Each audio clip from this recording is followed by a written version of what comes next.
তোর মতো একটা কুলাঙ্গার ছেলের জন্ম দেওয়াটাই আমাদের অনেক বড় ভুল হয়েছে। মায়ের মুখের এমন কথা শুনে নিলয় মুচকি হাসল। নিলয়ের হাসি দেখে ওর বাবা আরো রেগে গেল। তোর থেকে রাস্তার কুকুরও অনেক ভালো। তোর লজ্জা করে না এভাবে বাড়িতে বসে বসে খেতে? তোর বড় ভাই দেখছিস রাত দিন কত কষ্ট করে টাকা ইনকাম করে, আর তোর কোনো কাজ নেই, খালি কম্পিউটার নিয়ে পড়ে আছিস। নিলয় আবারও মুচকি হাসল। মায়ের থেকে কুলাঙ্গার আর বাবার থেকে রাস্তার কুকুর শুনে নিলয়ের মাঝে কোনো প্রতিক্রিয়াই নেই।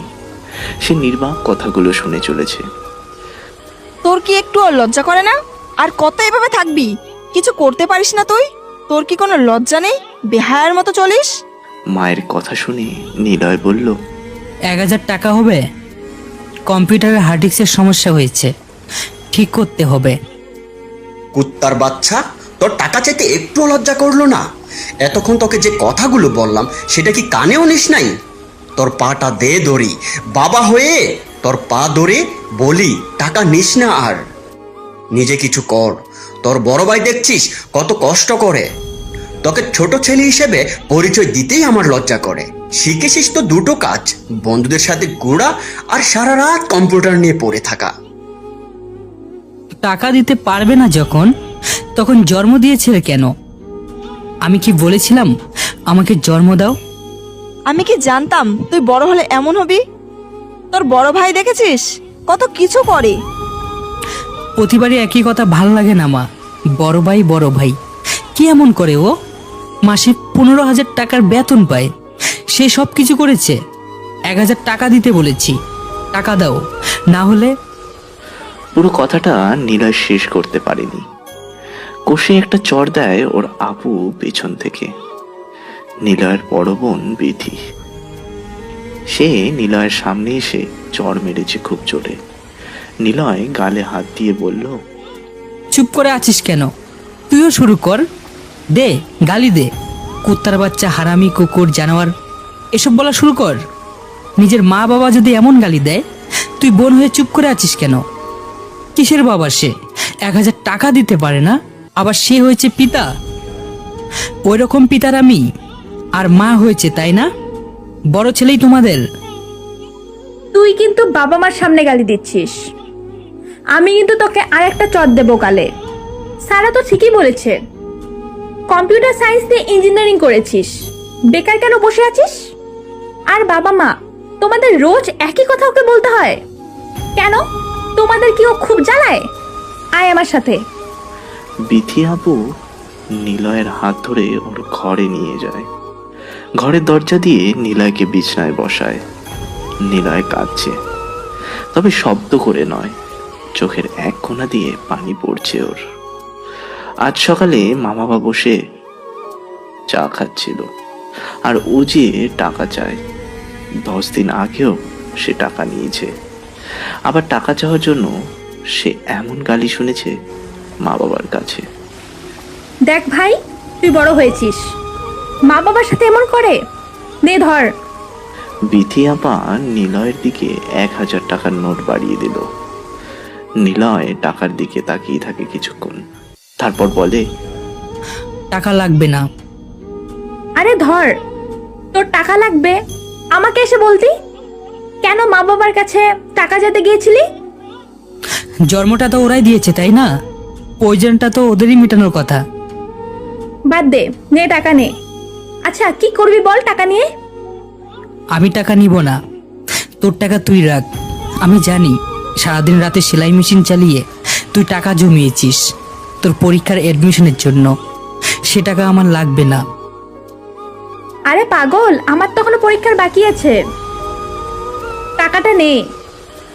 নিলয়ের পকেটে টাকা গুজে দেয় আপা। নিলয় ওর আপাকে জড়িয়ে ধরে। আসলে আজকে নীরার জন্মদিন। নীরা ওকে ইনভাইট করছে জন্মদিনের। নীরা হলো নিলয়ের প্রেমিকা। 2 দিন আগে দেখা হয়েছিল ওদের। নীরা বলে, নিলয়, আমার জন্মদিন আসছে, প্রতিদিন তো বাদাম ভাজা ছাড়া আর কিছুই খাওয়াতে পারো না। কোনো রেস্টুরেন্টে গেলে খাবারের বিল আমাকেই দিতে হয়। তোমার মতো এমন ফিকিরনিক ছেলের সাথে কেন যে রিলেশনশিপে জড়িয়েছিলাম কে জানে। না কখনো আমাকে গিফট দাও আর না কখনো কিছু কিনে দিয়েছো।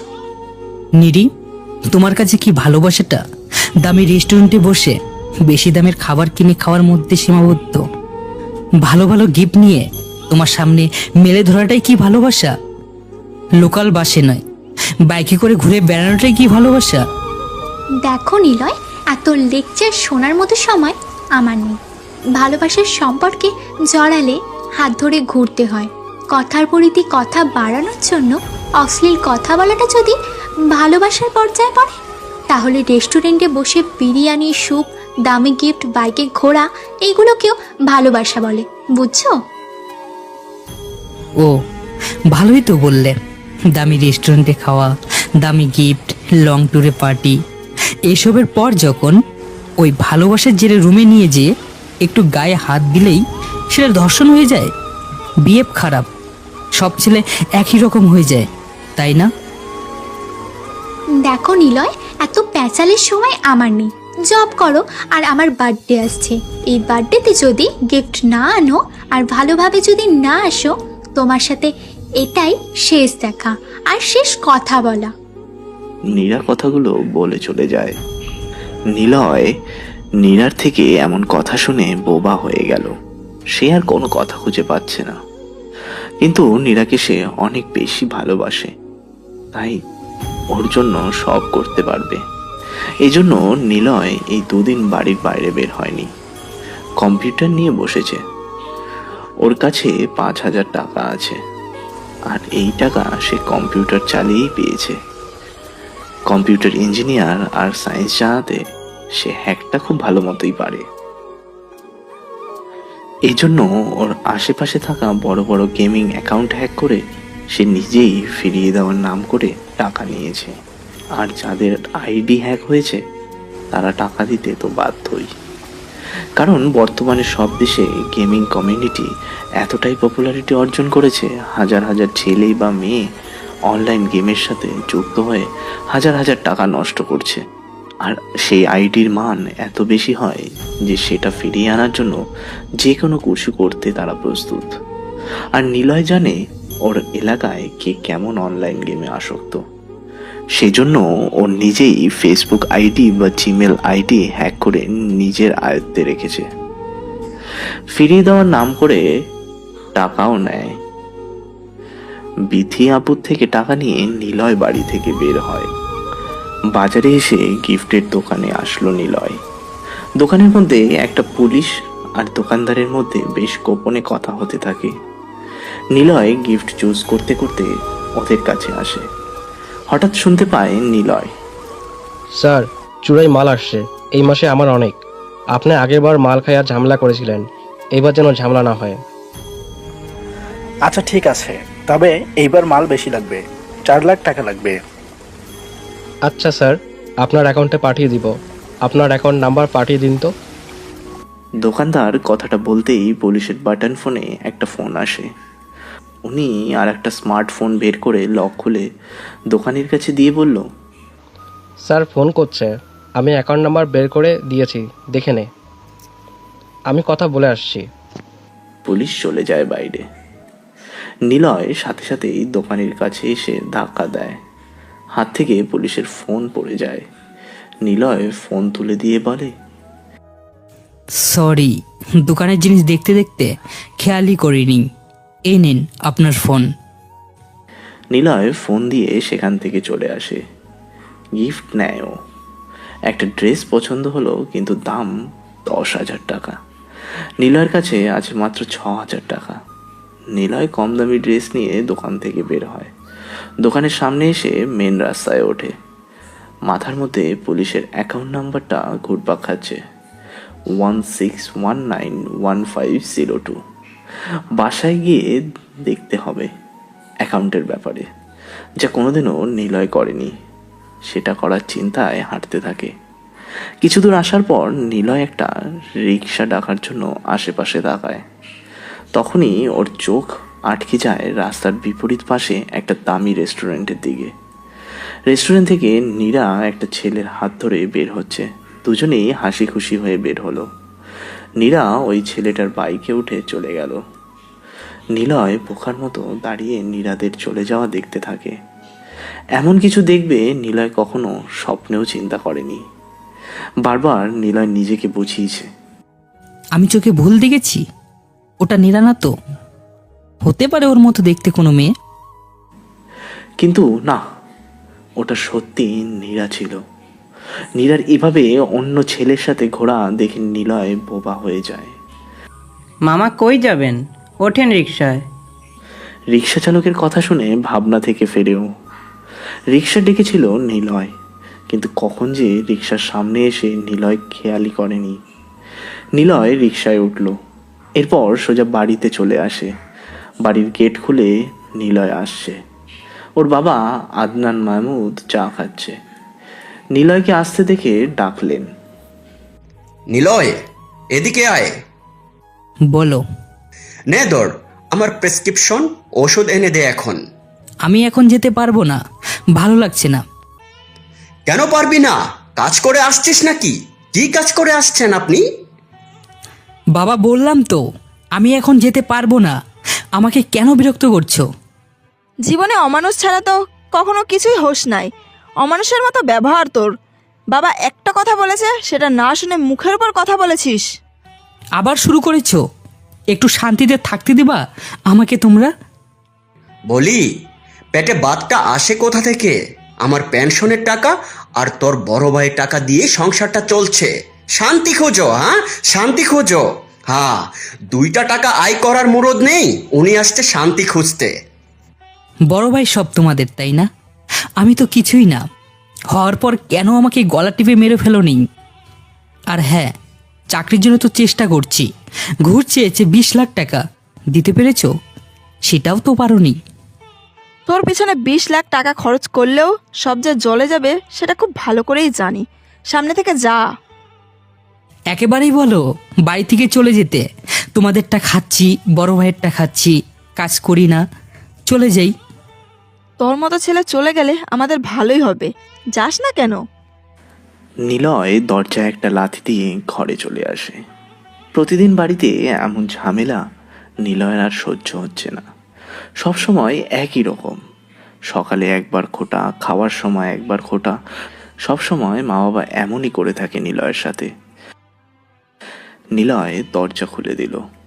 বিথি আপু ঘরে এসে বলল, দেখ নিলয়, তুই ঢাকাতে চলে যা, সেখানে কোনো হোস্টেলে থেকে চাকরি খোঁজার চেষ্টা কর। হোস্টেলে থাকার খরচ কে দিবে? আর কত করবি তুই আমার জন্য? তোরও তো ইচ্ছা আছে। আমি চাই না আমার মতো কুলাঙ্গার ছেলের জন্য কারো স্বপ্ন, কারো আশা নষ্ট হোক। বিথি আপু চলে গেল। নিলয় কম্পিউটারের দিকে তাকায়। কম্পিউটারটা ওর আপু কিনে এনেছে। অনেক কষ্ট করে একটা একটা জিনিস কিনে দিয়েছে ওর আপু। তবে নিলয় স্টুডেন্ট হিসেবে যথেষ্ট ভালো ছিল। কম্পিউটারের সব কিছু খুব তাড়াতাড়ি ও নিজের মধ্যে আয়ত্ত করে নিত। একবার যেটা দেখতো সেটাই ও শিখে নিত। একদিন ক্লাসে বসে থাকা অবস্থায় ওদের প্রিন্সিপাল স্যার নতুন ফোন আনে, আর সারাক্ষণ উনি ফোনের মধ্যে ডুবে থাকতেন। ক্লাসের এক বেয়াদব ছেলে ছিল, সে সবার সাথে বলে বেড়াচ্ছিল। নিলয় কথাগুলো শুনে মজা পেলেও শেষের কথা শুনে নিলয় ভাবতে থাকে, কোনো স্মার্টফোন কিভাবে হ্যাক করা যায়? তথ্য কিভাবে আমার আয়ত্তে আনা যাবে? এটা কি আদৌ সম্ভব? অন্য কারো স্মার্টফোন হ্যাক করা যাবে কখনো? নিলয় সেদিন ভাবতে থাকে অনেক কিছু, এতটাই যে ঘাটাঘাটি করে সে অনলাইনে একটা নতুন জগৎ খুঁজে পায়। সেই জগৎটা হলো খুবই ভয়ঙ্কর। সেই জগৎটার নাম হলো ডার্ক ওয়েভ বা ডার্ক সাইট, যা কোনো একটা দেশের সাধারণের জন্য বন্ধ থাকে, কিন্তু নিলয়ের মতো লোকের কাছে সেই বন্ধ জিনিসটাই তো খোলা থাকবে। নিলয় ঘড়ির দিকে তাকায়। সকালে নীরার এই ঘটনার পর নিলয় অনেকবার ফোন করেছে নীরাকে, কিন্তু নীরা একবারও নিলয়ের ফোন রিসিভ করেনি। নিলয় নিজেকে বুঝিয়েছে নীরা হয়তো ব্যস্ত আছে, সন্ধে হয়ে এসেছে। নিলয় নীরার বাড়িতে যাওয়ার জন্য বের হলো। বাড়ি থেকে বের হতেই ওর বড় ভাইয়ের সাথে দেখা হলো। কোথায় যাচ্ছিস এখন? নে, বাবার ঔষধ নিয়ে দিয়ে আয়। তুমি আনছো, তুমি নিজেই দিয়ে আসো। খুব ব্যস্ত নাকি তুই? না, ব্যস্ত না, তবে তাদের বড় ছেলেই তো সব, ছোট ছেলে কিছুই না। তো তুমি যাও। শোন, এমডি স্যার বলেছে প্রমোশন দেবে আমার। বড় পদে চলে গেলে বিয়েটাও করে ফেলবো তাড়াতাড়ি। করিও। কিছু টাকা দাও তো। নাই। থাক, লাগবে না। নিলয় বাড়ি থেকে বের হয়। বাড়ির সবাই ওর সাথে কেমন যেন করে, সবাই এক প্রকার অবহেলা করে ওর সাথে। পরিবার বলতে ওর সবাই থাকলেও যেন কেউই নেই। নিলয় এসব ভাবতে ভাবতে নীরাদের বাড়ির দিকে এগিয়ে গেল। দামি বাড়ি নীরাদের। নিলয়ের সাথে ওর পরিচয় হয়েছিল খুব সাধারণভাবেই। নীরা গাড়ি থেকে নেমে ব্যাগ হাতে নিয়ে ফুলের দোকানে যাচ্ছিল। এমন সময় ওর ব্যাগ ছিনতাই করে একজন পালিয়ে যাচ্ছিল। নিলয় সেই ছিনতাইকারীকে সেখানেই ধরে ফেলে। নীরার ব্যাগ ফেরত দেয়। এরপর আস্তে আস্তে প্রায়শই নিলয়ের সাথে নীরার দেখা হতে থাকে। ভদ্রতার খাতিরে কথা বলতে বলতে দুজনের প্রতি ভালোবাসা তৈরি হয়। কিন্তু নিলয় কখনো বোঝেনি নীরা তার মতো করে ভালোবাসেনি। নীরা ছিল একদম বিপরীত মেরুর মানুষ। তবে নিলয় সবটাই মানিয়ে নেওয়ার চেষ্টা করেছিল। কিন্তু মানিয়ে নিতে হলে তো টাকারও দরকার হয়। টাকা ছাড়া দুনিয়া চলে না, একদমই না। কিন্তু নিলয় কখনো বাড়ি থেকে টাকা নিতে পারেনি। কে দেবে টাকা? নিলয় এসব ভাবতে ভাবতে নীরাদের বাড়িতে প্রবেশ করে। অনেক লোকজন, কোট টাই পরা আর উন্নত মানের শাড়ি গহনা পরা মানুষগুলো নীরাদের বাড়ি ভর্তি করে ফেলেছে। সেখানে নিলয়ের কেনা ফুটপাত থেকে 350 টাকার শার্ট যেন এ বাড়ির ফ্লোর মোছার ময়লা কাপড়ের মতোই। নীরাকে ঘিরে অনেক লোকজন দাঁড়িয়ে আছে। হঠাৎ নীরা দেখতে পায় নিলয় এসেছে। নিলয়কে দেখে নীরা এগিয়ে যায়। সবাই নীরার দিকে তাকিয়ে আছে। নীরা সামনে এমন সিম্পলভাবে আসা ছেলেটার দিকেও সবাই তাকালো। নীরা নিলয়ের হাত ধরে সবার সামনে চিৎকার করে বলল, হ্যালো এভরিওয়ান, আপনাদের সবাইকে আমি আমার একজন স্পেশাল মানুষের সাথে পরিচয় করিয়ে দেব। ও হলো নিলয়, আমার বয়ফ্রেন্ড। অবাক হচ্ছে নিশ্চয়ই? অবাক হওয়ার কিচ্ছু নেই। সে আমার লুজার ফিকিরনি বয়ফ্রেন্ড। আমার জন্য সে গিফট এনেছে, অনেক দামি একটা গিফট। আপনারা সবাই দেখতে চান? আচ্ছা ওয়েট, কি গিফট এনেছে দেখাচ্ছি। নিলয় নীরার এমন কথোপকথনে অবাক হয়ে তাকিয়ে থাকে। মন ফ্রেশ হয়ে থাকা নিলয়ের হঠাৎ করে অধিক অপমানে মন খারাপ হয়ে গেল। মাথাটা নিচু করে নিল। উপস্থিত সবাই যেন মজা নিতে থাকে, কারণ তারা সবাই টাকাওয়ালা ভদ্র সমাজের লোক। সেখানে নিলয়ের মতো একটা ছেলে তুচ্ছই মাত্র। নীরা নিলয়ের হাত থেকে গিফটের বক্সটা খোলে। একটা নীল রঙের 3000 টাকায় কেনা শাড়ি সবার সামনে মেলে ধরে বলল, এই হলো আমার স্পেশাল মানুষের আনা দামি গিফট, যা আমাদের বাড়ির কাজের মহিলাকে খুব মানাবে। হারামি ব্লাডি লোয়ার ক্লাস লোক। এই সুজন, তুমি জানো আমার জন্য কী গিফট এনেছো? Diamond ring. বেশি না, মাত্র 12 লাখ টাকা নিয়েছে, যা 10 দিনের income. Wow, great boy, I love you baby. এই ইমরোজ, তুমি আমার জন্য কী গিফট এনেছো? একটা গাড়ি এনেছি, চাবিটা তোমার কাছে আছে। দাম? থাক, দাম বলতে হবে না। কেউ হয়তো দাম শুনে এখানেই অজ্ঞান হয়ে পড়ে যাবে। তখন রাস্তায় কোনো ময়লা ড্রেনের পাশে আমাকেই ফেলে রেখে আসতে হবে, তাই না? নীরা, এসব কি? এভাবে কেন ডেকে এনে অপমান করছো? চুপচাপ দেখে যা শালা, গিফট আনছে। আমি জানতাম তুই 2 টাকার দামেরই গিফটই আনবি। তোর মতো গরিব ফিকিনি ছেলেকে আমি ভালোবাসবো? No, never. আমার বয়ফ্রেন্ড সাজিদের সাথে তোর পরিচয় করিয়ে দিচ্ছি। এই সাজিদ। বলো জান। বাবু, তুমি আমার জন্য কি এনেছো? অনেক তো একটা বিশাল বাড়ি তোমার জন্য, আর কি লাগবে বলো? বাড়িটা বানাতে? থাক বাবু, লাগবে না। তুমি যে রিংটা আনছো সেটা পরিয়ে দেবে একটু প্লিজ। নীরা নিলয়ের কানে কানে বলল, তোর মতো মানুষের এই পার্টিতে কোনো জায়গা নেই। তাকিয়ে দেখ, আমার পার্টিতে ওয়েটারদের পোশাকও আমার বাবা নিজে আনিয়ে দিয়েছে, দাম 10,000 টাকার উপরে। আর তোর গায়ে যে শার্টটা আছে বড়জোর 500 টাকা হবে না। তুই আসছিস আমার বার্থডে পার্টিতে? যাই হোক, আসছিস যখন খেয়ে যাস। বলা তো যায় না তোদের মতো ফ্যামিলির লোক আবার এইরকম খাবারের গন্ধ শুকতে পাবে কিনা, কে জানে। দেখো নীরা, আমার পরিবার নিয়ে একটাও বাজে কথা বলবে না। ও তাই নাকি? আচ্ছা, তুই খেয়ে যাস। যাওয়ার সময় তুই প্যাকেট করে তোর পরিবারের জন্যও নিয়ে যাস। এই ওয়েটার, লোকটাকে প্যাকেট করে অনেক খাবার দিয়ে বিদায় করে দিও। নীরা কথাটা বলে চলে গেল নিলয়ের সামনে থেকে। নিলয়ের কখন যে চোখ থেকে পানি গাল বেয়ে নিচে পড়ছে নিলয় নিজেও বুঝতে পারেনি। নিলয়ের কাছে এসে ওয়েটার বলল, চলুন আপনাকে খাবার। নিলয় ঠাস করে একটা চড় দেয় ওয়েটারকে। নীরা ওটা দেখে হাসতে থাকে। নিলয় আর সেখানে দাঁড়ালো না, বড়লোক বাড়ি থেকে বের হয়ে চলে আসলো। নিলয় হাঁটতে হাঁটতে একটা ল্যাম্পপোস্টের নিচে বসলো। চারপাশে কেউ নেই, কেবল দ্রুত গতিতে মাঝে মাঝে গাড়ি চলে যাচ্ছে। একটা কুকুর কিছুটা দূরে শুয়ে আছে। নিলয়কে আজ রাস্তার ওই অবহেলিত কুকুরের মতোই মনে হচ্ছে। টাকাই সব, এই দুনিয়াতে টাকার মূল্যই সব থেকে বেশি।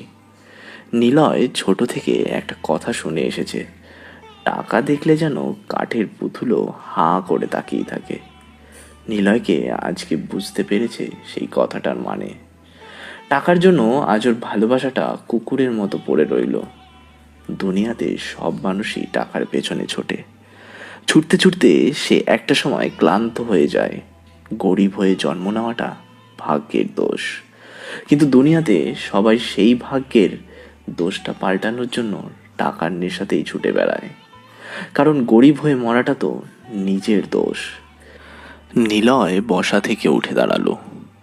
নিজের এই দোষটা কখনো সে বয়ে নিয়ে বেড়াবে না।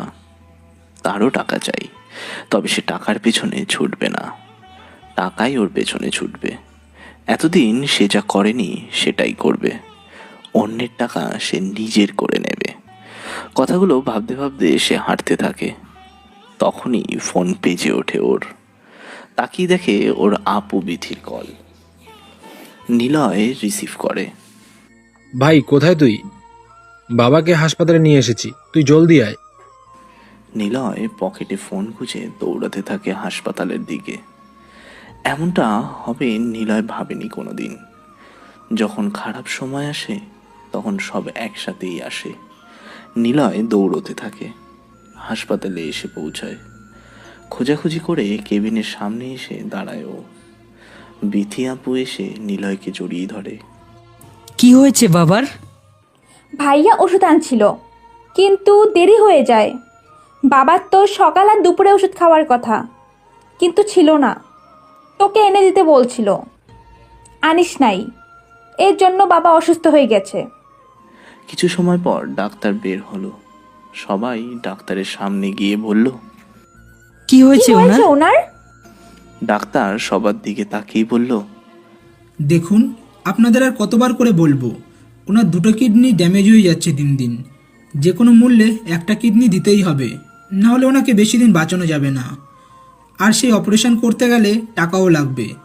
আপনারা দ্রুত কিছু একটা করুন, একদিনের মধ্যেই কিডনির ব্যবস্থা করুন, না হলে ওনাকে আর বড় জো 4 দিন বাঁচানো যাবে।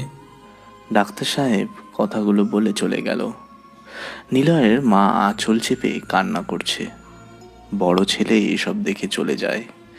নিলয় বলল, আপা, তুই মাকে দেখে রাখ, আমি ডাক্তারের সাথে কথা বলে আসি। তুই কোথায় যাচ্ছিস? তুই এসব বুঝবি না, তুই বরং মার সাথে থাক, আমি যাচ্ছি। না, তুই থাক। নিলয় চলে আসে সেখান থেকে। ডাক্তারের কেবিনে গিয়ে বসলো। ডাক্তার বলল, আপনি দেখুন ভাই, কিডনির প্রধান রোগ নেফ্রোটিস, বা নেফ্রোটিক সিনড্রোম, যা কিডনির ছাঁকনি বা ফিল্টার মেমব্রেনকে ক্ষতবিক্ষত করে। এই কারণে শরীর থেকে আত্মবশ্যকীয় প্রোটিন বেরিয়ে যায়। দুটো কিডনির 90% অকেজ হওয়ার পরই শুধু ডায়ালিসিস বা কিডনি সংযোজনের মতো চিকিৎসার প্রয়োজন হয়। মানে পরিবারের কেউ ওনার বি পজিটিভ রক্তের সাথে মিল হলে তিনি একটি কিডনি দিতে পারবে? আমার রক্তের গ্রুপ সেম ডাক্তার, আমি কিডনি দেবো একটা। তবে একটা কথা অনুরোধ, আমার কথা কেউ জানবে না, বলবেন কিডনি কেউ একজন দান করেছে। আপনি এই অনুরোধটা রাখুন প্লিজ। আচ্ছা আচ্ছা ঠিক আছে, আপনি চলুন। আরও একটা কাজ করবেন, আমার বাবা মা যদি জানতে চায় তাহলে বলবেন তাদের বড় ছেলে সব করেছে। ঠিক আছে? আচ্ছা বুঝেছি, টাকার ব্যবস্থা 2-1 দিন পর করলেও হবে। আপাতত রোগীকে বাঁচানো যাক। ডাক্তার সব কিছু রেডি করতে থাকে। নিলয় ওনার কেবিন থেকে বের হলো। দরজায় ওর আপুর সাথে দেখা হয়। নিলয় কিছুটা ভয় নিয়ে তাকিয়ে বলল, আপা তুই কখন আসলি? এই তো এখন। তুই দেরি করছিস তাই আসলাম। ও আচ্ছা, চল মায়ের কাছে। আর চিন্তা নেই, বড় ভাই সব ম্যানেজ করে নিয়েছে। তাই না? তাহলে তোর কিডনিটা কেন দিচ্ছিস? ও তুই জানিস? আচ্ছা বাদ দে প্লিজ, মা বাবা আর ভাইকে কিছু বলিস না। যদি বলিস তাহলে সেদিন আমি নিজেকে মেরে ফেলবো। কি দারুণ কথা। হাসি পাচ্ছে রে ভাই। যে পিতা মাতা ভাই তোকে দেখতে পারে না, যে ছেলে বিপদ দেখে চলে গেল, সেই ছেলেকে সবাই এত ভালোবাসা দিয়ে কিছুই পেল না, অথচ তোকে এত বকা দেয়, এত গালি দেয়, সেই তুই আজকে সবার জন্য এত বড় একটা স্যাক্রিফাইস করলি। তাহলে আমি কেন বাকি থাকবো? আপা প্লিজ, তুই তোর টাকা দিবি না?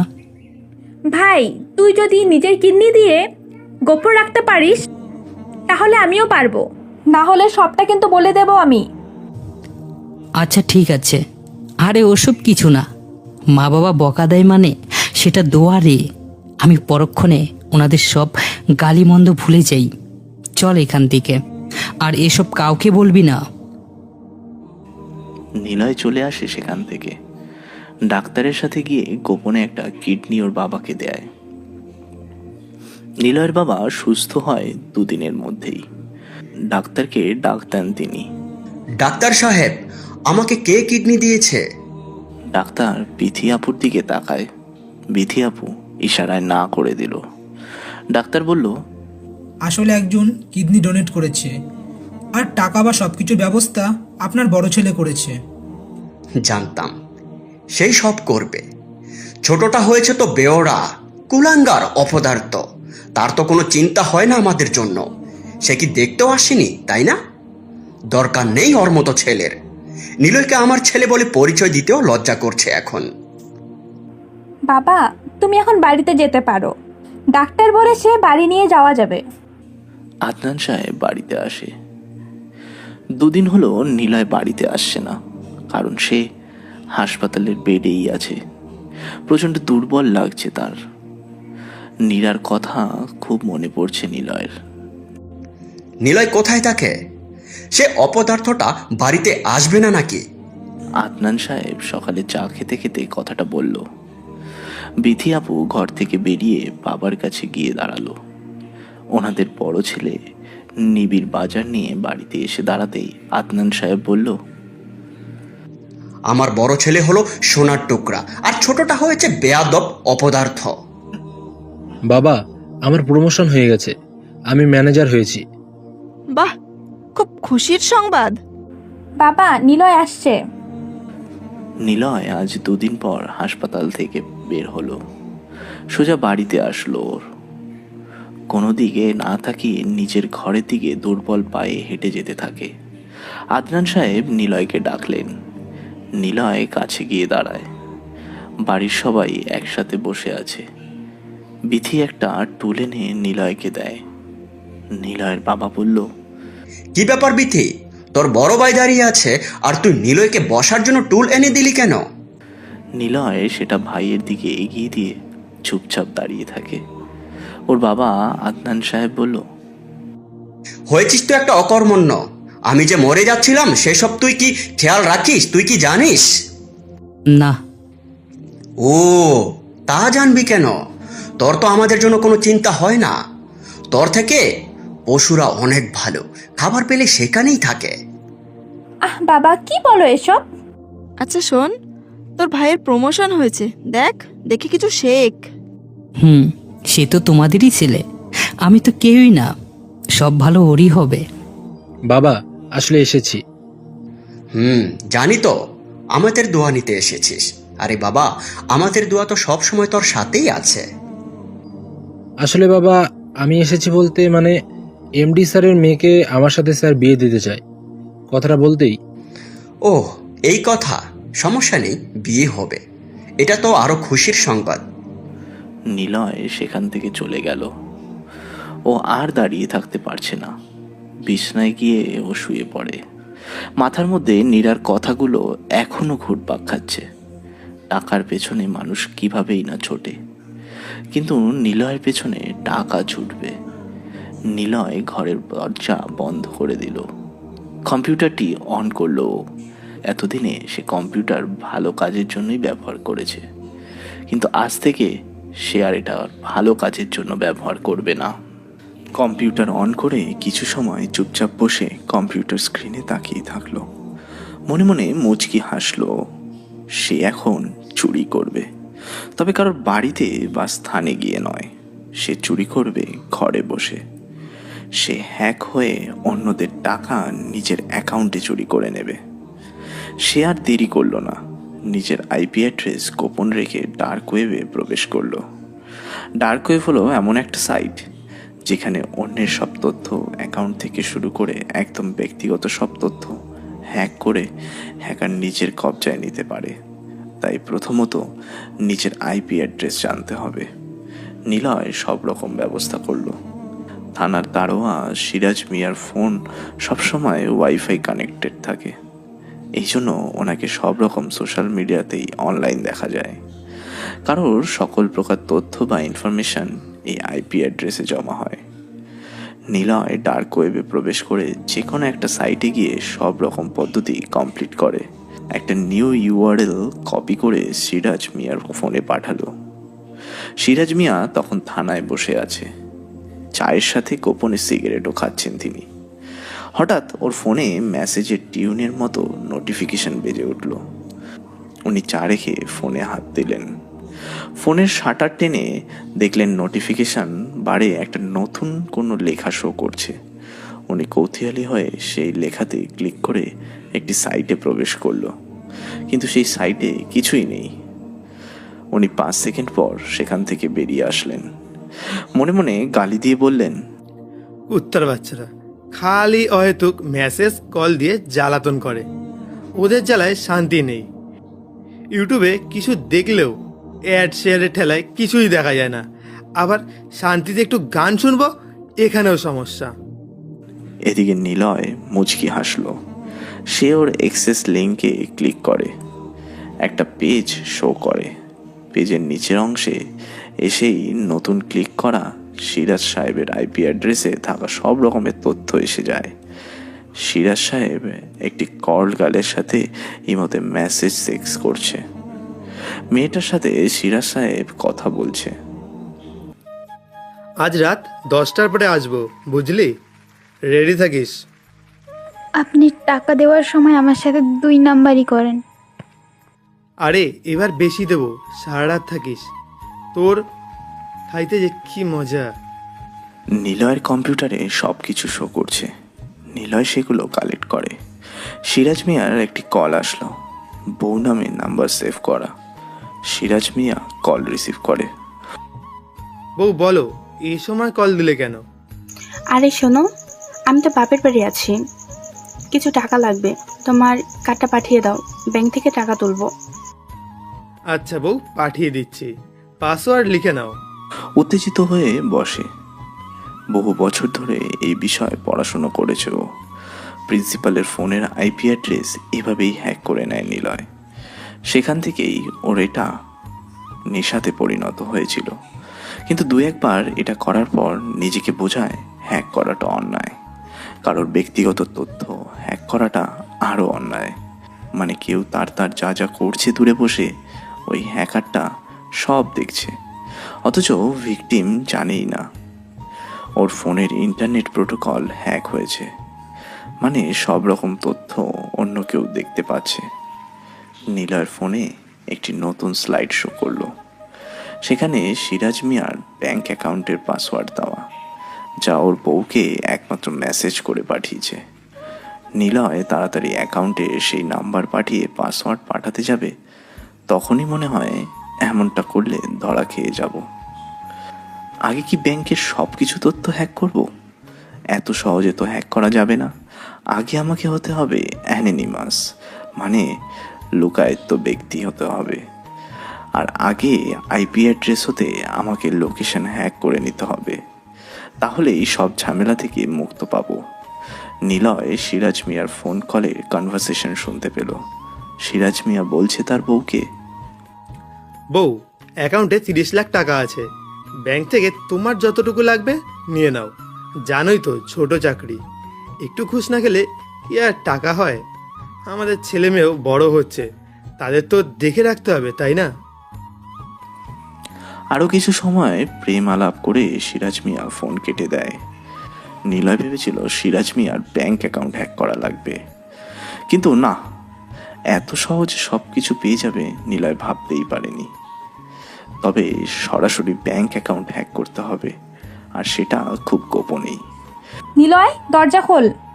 কি হলো? দরজা খুলিস না কেন নিলয়? নীলয় লাফ দিয়ে উঠল। দরজায় ওর আপু ধাক্কা দিতে থাকে। নীলয় তাড়াতাড়ি কম্পিউটার বন্ধ করে দিয়ে দরজা খুলে দিল। বিথি আপু ঘরে এসে দরজা আটকে দিয়ে নীলয়ের বিছানায় এসে বসে বলল, এই, তুই কি করছিলি রে? দরজা খুলছিলি না কেন? এমনি ঘুমিয়ে পড়েছিলাম। নিলয়, খুব ঝামেলায় পড়ে গিয়েছি রে। বাবা না ওই 5 লাখ টাকা চাচ্ছে। ভাইয়ের বিয়েতে খরচ তো আছেই। ও আচ্ছা, সমস্যা নেই, টাকা চলে আসবে। আমার এক বন্ধু বিদেশে থাকে, ওকে বলেছি ব্যবসার জন্য টাকা দিতে, সে দিবে বলেছে। সেখান থেকে তোকে টাকা দিয়ে দিব।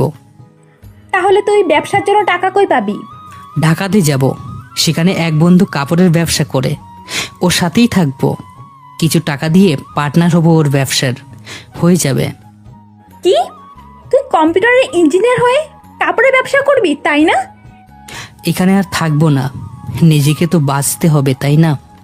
আর আমি চাই না ওনারা এসব জানুক। বাবা যেদিন বাড়ি থেকে তাড়িয়ে দিবে সেদিন সত্যিই চলে যাব। হয়েছে, থাম। খাবার আনছি তোর জন্য, খেয়ে নিবি। বাবা মার কথায় রাগ করিস না। বিথি আপু চলে গেল। নীলয়ের সেসবে কোনো খেয়াল নেই।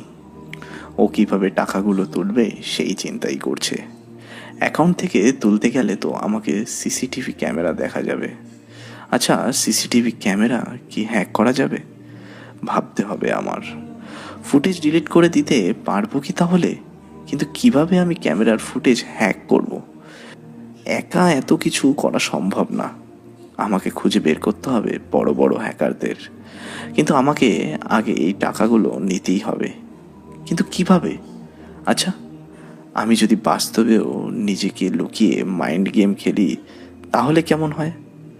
কেমন হয় যদি সিরাজ মিয়াকে হ্যাকার কোড দিয়ে কল করে ওর ব্যক্তিগত সব তথ্য দেখিয়ে ব্ল্যাকমেল করে টাকাগুলো হাতিয়ে নিই?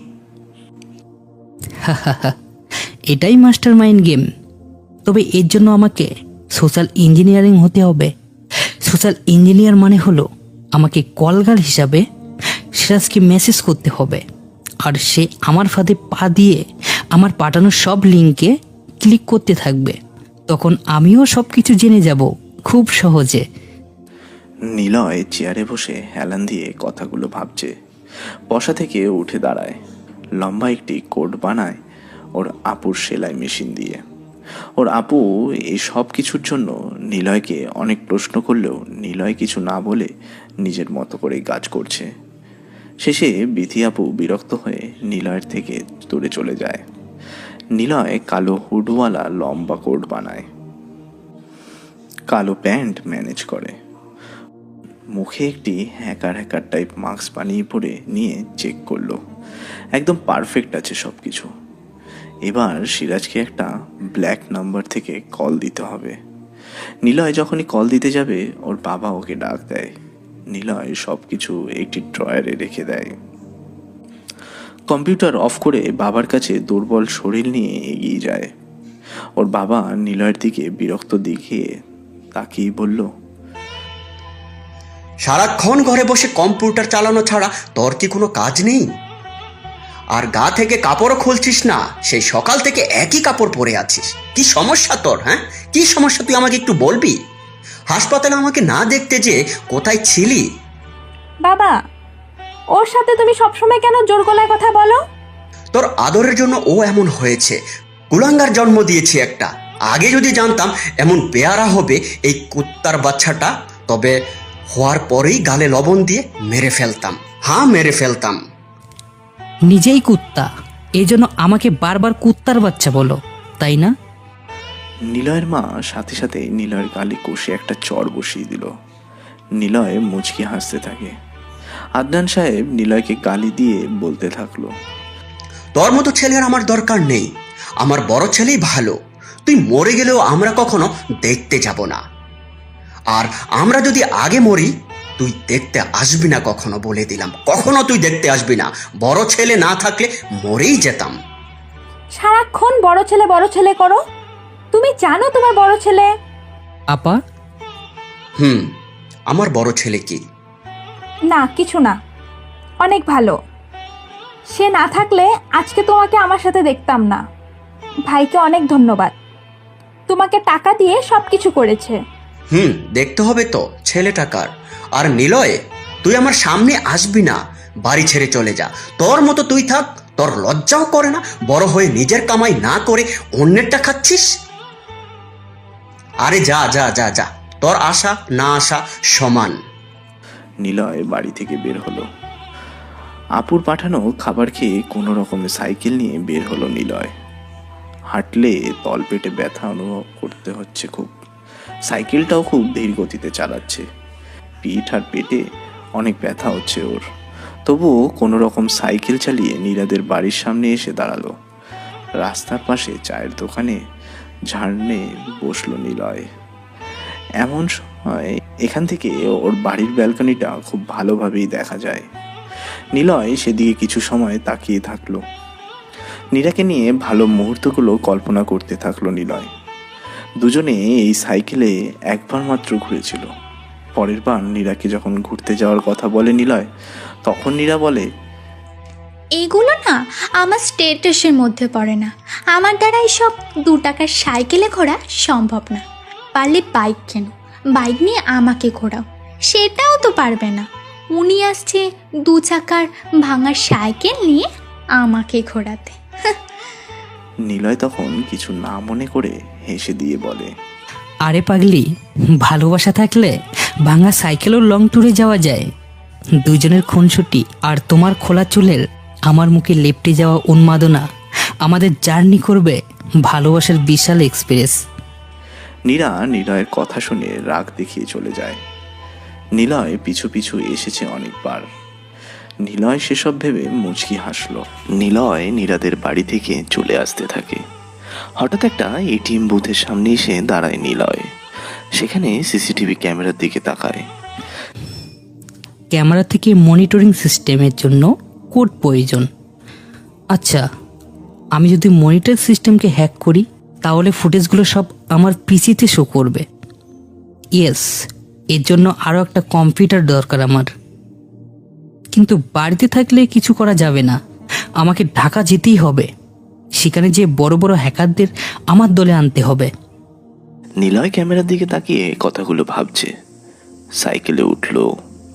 ও এখন চারপাশে সবকিছু হ্যাক দ্বারা নিয়ন্ত্রণ করার নেশাতে ডোবার চেষ্টা করছে। সাইকেল চালানোর সময় সে ভাবতে থাকে, আমাদের দেশে তো সবচেয়ে 3টে অনলাইনে টাকা লেনদেন মানে মোবাইল ব্যাংকিং আছে, bKash service, Dutch Bangla banking service আর রকেট। এই 3টে সেবা সিস্টেম প্রতি 10 জনের মধ্যে 8 জনের অ্যাকাউন্ট আছে। যদি ওই অ্যাকাউন্ট হ্যাক করি, ধুর, এত ছোট জিনিস কেন হ্যাক করব? হ্যাক করলে পুরো সিস্টেমটা হ্যাক করব। নাসার অল সিস্টেম যেমন একটা পিচ্চি ছেলে হ্যাক করেছিল, আমি এই মোবাইল ব্যাংকিংয়ের আওতায় থাকা সব সিস্টেম হ্যাক করে নিব। বিকাশের আওতাধীন সব অ্যাকাউন্টের সব হিসাব মূল জায়গাতে জমা থাকে, সেই জায়গা বা সিস্টেমটা আমি হ্যাক করব। তখন কোন অ্যাকাউন্ট কতটা অ্যাক্টিভেট সেসব তথ্য আমার কাছে খুব সহজেই চলে আসবে। আর যেহেতু সিস্টেম সব আমার হাতে বন্দি, আমি ইচ্ছে করে অ্যাকাউন্ট বন্ধ করে টাকা হাতিয়ে নেওয়া ব্যবস্থা করতে পারবো। দেশে আমি হ্যাকারের আতঙ্ক তৈরি করব। কেউ অনলাইনে কিছু করতে চাইলে আমার অনুমতি নিয়ে করবে। Information is health and health is wealth. নিলয়ের এখন পুরো হ্যাকারের নেশা চেপে বসেছে। একজন ব্লুটুথ কানে দিয়ে গান শুনতে শুনতে যাচ্ছে। ও পকেটে থেকে ফোন বের করে ওই ব্লুটুথ ডিভাইসের দিকে কিছু সময় তাকিয়ে থেকে ফোনের সাহায্যে সক্রিয় একটা পাসওয়ার্ড চাপ দিতেই ব্লুটুথে কি গান হচ্ছে নীলার ফোনে সেটাও বেজে ওঠে। নিলয় হাসতে থাকে। নিজেকে কেমন যেন ডেভিল বলে মনে হচ্ছে। নিলয় নিজের ফোন দিয়ে ইচ্ছে মতো গান পাল্টাতে থাকে। লোকটা ভয় পেয়ে কান থেকে ব্লুটুথ খুলে সব কিছু চেক করতে থাকে। নিলয় এসব দেখে হাসতে হাসতে সিস্টেম অফ করে দিয়ে সেখান থেকে চলে আসে।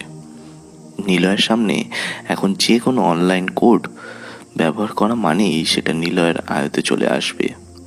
নিলয় এখন শয়তানি হাসি দিতে থাকে। ভাই, বাবা আবার টাকা চাচ্ছে। তোর বন্ধু কখন টাকা দেবে রে? নিলয় বাড়ি আসতেই বিথি আপু কথাটা বলল। নিলয় মুচকি হেসে কোনো জবাব না দিয়ে নিচের রুমে প্রবেশ করলো। দরজা আটকে ঘরের সব লাইট অফ করে কম্পিউটার অন করলো। আবারও প্রথম থেকে সব কিছু সাজিয়ে হ্যাক ইউজ করে ব্ল্যাক নাম্বার থেকে নিলয় সিরাজ মিয়াকে ফোন দিয়ে গলার টিউন রোবোটিক করে নিল। সিরাজ মিয়া ফোনের স্ক্রিনের দিকে কিছু সময় তাকিয়ে থেকে ভাবলো রিং বাজছে, কিন্তু কোনো নাম্বার শো করছে না। কিছু তো বুঝতে পারছি না। সিরাজ মিয়া ফোন রিসিভ করলো। ওপাশ থেকে নিলয় রোবোটিক ভয়েস দিয়ে বলল, hello sir, I am devil, you can call me devil. Siraj Mia ভয় পায়। এমন অচেনা শব্দে কথা বললে যে কেউই ভয় পাবে। তবে নিলয়ের লোকেশন ট্র্যাক না করতে পারে, এই জন্য হাই সিস্টেম অ্যালাউ করে নাম্বারটা শো অফ করে দিয়ে কল করেছে। সিরাজ মিয়া বলল, কি চান আপনি? টাকা। টাকা মানে? মিয়া, ফাজলামি করেন আমার লগে? আমাকে চেনেন আমি কে? আপনি রেশমা নামের একটা মেয়ের সাথে আজ রাত 10টার সময় একসাথে রাত কাটাবেন। কাল ভোরে আপনি চেকপোস্টে পাশের সময় একটা হিরোইনের ট্রাক প্রবেশ করতে দিবেন। সেখান থেকে আপনি টাকা নিয়েছেন 5 লাখ। আপনার অ্যাকাউন্টে সর্বমোট টাকা আছে 34,72,100 টাকা। বেলা 12টার সময় আপনার বউ রোজি আপনার থেকে ফোন করে ব্যাংকের অ্যাকাউন্ট পাসওয়ার্ড চায়। আপনার অ্যাকাউন্ট নাম্বার 16191502। আপনার অ্যাকাউন্টের পাসওয়ার্ড হলো 001122। আমি চাইলেই এখনই ইন্টার চাপ দিয়ে আপনার সব টাকা এখনই আমার অ্যাকাউন্টে ট্রান্সফার করে নিতে পারি, কিন্তু আমি এখন সেটা করব না। আপনার সব তথ্য আমার কাছে আছে। আপনি কখন কার কাছে কি মেসেজ করেছেন, কার সাথে কলে কি কথা বলেছেন, সবটাই আমার কাছে আছে। এটা যদি প্রকাশ করে দিই তবে আপনি আর পুলিশ থাকবেন না, কয়েদি হয়ে জেলখানাতে থাকতে হবে। তাই আমাকে 15 লাখ টাকা দিন, আর টাকাটা আমার ক্যাশ লাগবে। সিরাজ মিয়ার যেন মাথা ঘোরাচ্ছে। এতক্ষণও নিজে যা যা করেছে সবটা নিলয় বলে দিয়েছে, এমনকি ওর অ্যাকাউন্টে কত টাকা আছে সেটাও। কিন্তু সিরাজ মিয়া পুলিশের লোক, ভয় না পেয়ে বলল, আমাকে হুমকি দিচ্ছিস? সাহস থাকলে সামনে আয় শালা, তোকে আমি গুলি করে মারবো। ফোন চেক করুন, মেসেজ গিয়েছে অ্যাকাউন্ট নাম্বার থেকে। 1 লাখ টাকা ট্রান্সফার করে নিলাম। কোন অ্যাকাউন্টে টাকা আসছে সেটা লোকেশন খুঁজতে আপনার বুড়ো হয়ে যেতে হবে, তবুও পাবেন না। এরপর যদি ক্যাশ টাকা নিয়ে না কথা বলেন, পুরো টাকাটাই আমি নিয়ে নিব আর আপনার অ্যাকাউন্টের পাসওয়ার্ড চেঞ্জ করে দিব। ভাই ভাই, আমি টাকা নিয়ে আসছি, বলুন কোথায় টাকা আনবো? আজ রাত 9টার সময় যশোর নিশান শপিং কমপ্লেক্সে টাকার ব্যাগ সাথে করে আনবেন, আপনাকে আমি খুঁজে নিব। নিলয় ফোন কেটে দেয়। সিরাজ মিয়া জলদি অফিসে যায়। এদিকে নিলয় বসা থেকে উঠে দাঁড়ালো। আজকে প্রথম সে কোনো বড় পর্যায়ে কাজ সফল করতে যাচ্ছে। নিলয় ঘরের লাইট জ্বালালো। ফোনের ভার্সনের সাথে নিলয় ওর পিসি সিস্টেম মনিটর করে নিল। ঘর থেকে বের হয়। বিথি আপু সামনে এসে দাঁড়ালো। কোথায় যাচ্ছিস এই বিকেলে? ওষুধ কিনতে, আর একজন বি পজিটিভ রক্তের কিডনি বিক্রি করবে, দেখি সেটা নিয়ে কথা বলতে হবে, তাই যাচ্ছি। তাড়াতাড়ি ফিরবি। নিলয় সাইকেল নিয়ে বের হয়। কিছু দূর আসার পর শপিং কমপ্লেক্স দেখতে পেল একটা। নিলয় শপিং কমপ্লেক্সে প্রবেশ করে। মেইন সিঁড়ির কাছে একটা সিসিটিভি ক্যামেরা রাখা। নিলয় বাইরে ক্যামেরার বিপরীত পাশে এসে দাঁড়ায়। ক্যামেরার সাথে কানেক্টেড মনিটর ওর পিসির আয়ত্তে আনার জন্য সেই মনিটরের একটি কোড শো করে। মনিটরের সামনে যিনি বসেছিল ওনার নাম হাসেম মিয়া। কোডটার সাথে নিলয় একটি রুচিশীল ভালো লাগার মেসেজ অ্যাড করে দিল। মনিটরের মেসেজে কোড সহ করতেই লোকটার রিড মোডে যখন চাপ দিয়েছে তখন নিলয়ের পিসিতে একটা কোড চলে যায়। নিলয় সেই কোড তার ফোনের নোটপ্যাডে লিখে নিল। প্রথম কোডের মেসেজ হলো 2332122 আপনি কি কখনো কোনো ডেভিলকে দেখেছেন? ডেভিল হলো একটা টাকা চোর। নেক্সট কোডের জন্য অপেক্ষা করুন। নিলয় শপিং মলের মধ্যে যায়। সেকেন্ড সিমি ক্যামেরার দিকে কিছুক্ষণ তাকিয়ে থেকে আবার ওর হ্যাক সিস্টেম ওপেন করে সেকেন্ড ক্যামেরার ফুটেজে কোড পাঠায়। সাথে লিখে দেয় 56667788। ডেভিলকে দেখা যায় আপনার পাশে, আপনার খুব কাছে। সে খুনি নয়, সে শুধুই ডেভিল। একটা গল্প বলি। নেক্সট কোডের জন্য অপেক্ষা করুন। হাসেম মিয়া যতবার রিড মোড ক্লিক করে ততবারই নিলয়ের পিসিতে একটা করে উল্টো সংখ্যার কোড চলে যাচ্ছে, আর নিলয়ের ফোনে সেটা সিস্টেম অ্যালার্ট নোটিফিকেশন এসে জানিয়ে দিচ্ছে। অর্থাৎ নিলয় যদি 22 নম্বর কোড ব্যবহার করে নীলার কাছে ব্যাক আসবে 11 হিসেবে। হাসেম মিয়ার ডেভিলের গল্পে বেশ জমে গেছে। সে বারবার কোড আসার জন্য মনিটরের দিকে হাঁ করে তাকিয়ে থাকছে। এভাবে যশোর সিটির বড় শপিং মলের সব সিসিটিভি ক্যামেরার কোড নিলয়ের কাছে চলে যায়। নিলয় সন্ধ্যের আগেই শপিং মল থেকে ফিরে আসে। ডাক্তারের দোকানে যায়ও, সেখানেও সিসিটিভি ক্যামেরা দেখতে পায়। নিলয় মনে মনে ভাবে, আমাকে ধরা এত সহজ হবে না। আমি কোনো প্রমাণ বা কুলো রেখে যাব না। যদি জিজ্ঞাসাবাদ করতে করতে এই অবধি পুলিশ চলে আসে তখন তো আমাকে ক্যামেরাতে দেখা যাবে না, সেটা হতে দেব না আমি। এটাও হ্যাক করব। নিলয় প্রেসক্রিপশন বাড়িয়ে দেয় ডাক্তারখানার একটা ছেলের কাছে। নিলয় মনিটরের খুব কাছে ছিল। কোড পাঠিয়ে মাউস পয়েন্টার দিয়ে সাথে সাথেই রিড মোড চাপ দিয়ে দেয়। নিলয়ের ফোনে নোটিফিকেশন চলে এলো। ওষুধের দোকানে এই ছোট একটা ছেলেই আছে এখন। এজন্য নিলয়ের কাজটা আরো সহজ হয়ে যায়। নিলয় ওষুধ নিয়ে বাড়িতে আসে। এখনই ওর বের হতে হবে। সবকিছু সিস্টেম নিজের কবজায় এনে ফেলেছে সে। বাড়িতে আসতেই দেখে দুটো প্রাইভেট গাড়ি দাঁড় করানো আছে।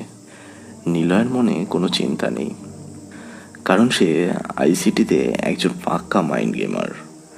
কেউ কোনো প্রকার প্রুফ পাবে না যতক্ষণ না ওর কম্পিউটার একজন দক্ষ চালক হাত না দেয়। নিলয় সাইকেল রেখে বাড়িতে প্রবেশ করলো। ড্রয়িং রুমে এসে দেখে ভাইয়া সহ ভাইয়ার পাশে একটি মেয়ে বসে আছে। বিধি আপু এগিয়ে এলো নিলয়ের কাছে।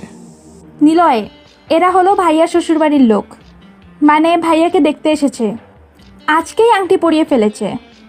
ভাবিটা কেমন সুন্দর না? তবে ভাবির পাশে থাকা একটা মেয়ে আছে, ওটা আরো বেশি সুন্দর। ওর নাম মুন, ভাবির ছোট বোন, মানে তোর বয়সের মেয়ে। স্যার, আমার ছোট ভাই নিলয় কম্পিউটার সায়েন্স নিয়ে পড়াশোনা প্রায় শেষের দিকে। ইচ্ছে আছে মাস্টার্স কমপ্লিট করবে। Hello sir. নিলয় আর কোনো কিছু বলে না, নিজের রুমে এসে দরজা আটকে দিল। নিলয় তাড়াতাড়ি ফোন বের করে পিসি অন করে ডার্ক ওয়েবে প্রবেশ করলো। সিসিটিভি ক্যামেরার জন্য ওর বানানো একটা ওয়েবসাইট প্রবেশ করে একটা পেজে ঢুকলো। সবগুলো পেজে মোবাইলে থাকা সব কোড একটা একটা করে পাল্টালো। এন্টারে প্রেস করতেই একটা কনফার্মেশন পেজ শো করলো। নিলয় সাথে সাথেই কনফার্মের চাপ দিতেই শপিং মলের সব ক্যামেরার ফুটেজ ওর পিসিতে শো করতে থাকে। নিলয় তাড়াতাড়ি একদিনের ফুটেজ ডিলিট করার ডকুমেন্ট তৈরি করে নিল। হাত ঘড়ির দিকে তাকায়। স্মার্টফোন থেকে পিসি সিস্টেম ডিলিট করে ফোন সিস্টেমে চালু করে নিল। হ্যাক ব্যবহার করে সব নাম্বারগুলো ডিলিট করলো। সিরাজ মিয়ার নাম্বার পাতিয়ে সে কল লিস্টে রেখে দেয়। হাত ঘড়ির দিকে তাকালো, রাত তখন 8টা বেজে গেছে। রুম থেকে বের হলো নিলয়। পিথি আপুর সাথে রেশমি মেয়েটা বাড়ি ঘুরে দেখছে। নিলয় ওর আপুকে ডাকলো, সাথে রেশমিও আসছে। আপা, কিছু খেতে দিবি? ওষুধ খাবো, একটু বের হতে হবে, মানে ওই বন্ধু। আচ্ছা রুমে যা, আমি খাবার আনছি। খাবার খেয়ে ওষুধ খেয়ে নিস কেমন? আর বাইরে বের হলে কিন্তু বাবা কিন্তু অনেক বকবে। তুই যা না, একটু এনে দে না। বিধি আপু চলে যায় রান্নাঘরের দিকে। নিলয় ওর রুমের দিকে আসার জন্য ঘুরতেই শুনতে পেল, হ্যালো নিলয়, আমি রেশমি। ও আচ্ছা, বাই। নিলয় তাড়াতাড়ি রেশমির সামনে থেকে চলে আসলো। রুমে এসেই দরজা আটকে পিসির সামনে গিয়ে বসলো। আর মাত্র 40 মিনিট বাকি, সব প্রসেস রেডি করা। 20 মিনিটেই পুরো সারাদিনের ভিডিও ফুটেজ এবং আগামী 2 ঘন্টার ভিডিও ফুটেজ নিয়ে নিজে থেকেই ডিলিট হতে শুরু করবে। আর ওকে শপিং মলে যেতে হবে টাকা আনতে, কারণ আজকে শপিং মলে ভিড়ও হবে। তার কারণ হলো আগামী 2 দিন মল বন্ধ থাকবে। এটা প্রতি সপ্তাহেরই নিয়ম, এজন্য শেষ দিনেই অনেকটা ভিড় হয়। রেশমি নিলয়ের রুমের সামনে বোকার মতো দাঁড়িয়ে আছে। রেশমি খুব সুন্দরী। এই অবধি রেশমি 1000টা প্রপোজ পেয়েছে। সে অ্যাটিটিউড দেখায়, কিন্তু এই প্রথম কোনো ছেলেকে রেশমি দেখলো মেয়েদের সাথেও অ্যাটিটিউড দেখিয়ে চলে যেতে। তাও রেশমির মতো সুন্দরী কোনো মেয়ের সামনে থেকে এভাবে কথা না বলে চলে গেল। রেশমি ভেবেছিল বেয়ের সাথে একটু ফ্লার্ট করব, কিন্তু তার হলো কই। এত ভাব কেন ছেলেটার? ওর ভাব আমি দেখে নেব, বজ্জাত ছেলে। রেশমি কথাগুলো ভাবতে ভাবতে সেখান থেকে চলে যায়। বিথি আপু খাবার এনে দেয় নিলয়কে। নিলয় খাবার খেয়ে ওষুধ নিয়ে পিসিতে বসলো। সিস্টেম চালু করে দিয়ে কম্পিউটার অন রেখে ফোন নিয়ে বের হয়। হাতে একটা প্যাকেটে আছে কালো কোট আর মাস্ক করা পোশাক।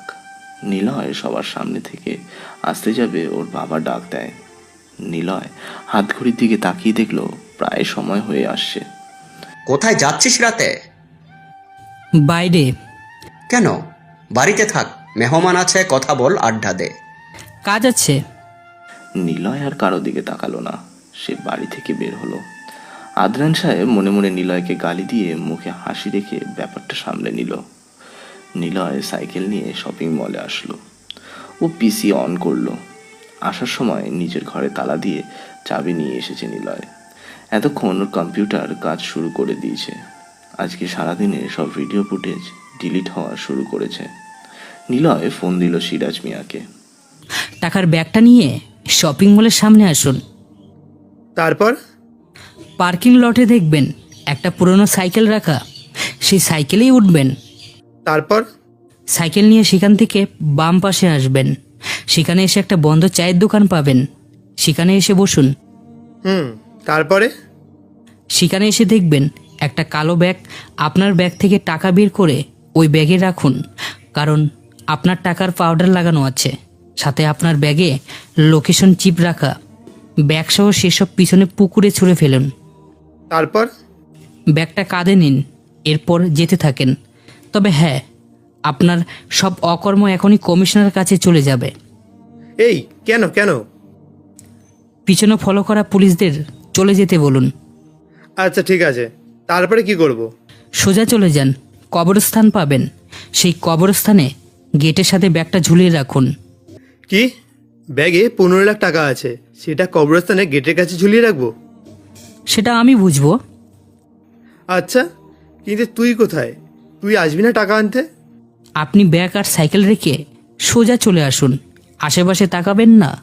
আমি কোথায় বলেছি, তবে 15 মিনিটের মধ্যে যে আসতেই হবে, তাহলে আমাকেই পাবেন।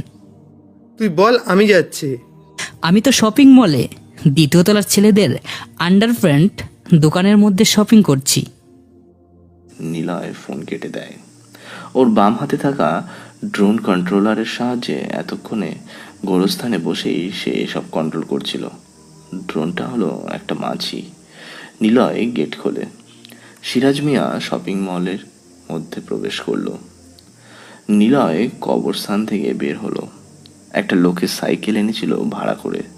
লোকটা এখানেই এসে দেখা করবে এখন। সাইকেল আর কিছু টাকা বুঝে দিল। নিলয়কে লোকটা দেখেনি, কারণ নিলয় মুখের মাস্ক খোলেনি একবারও। শরীরের কোনো অংশ দেখা যায়নি নিলয় লোকটার সাথে। আর নিলয় তাছাড়া কথাও বলেনি। লোকটা চলে যায়।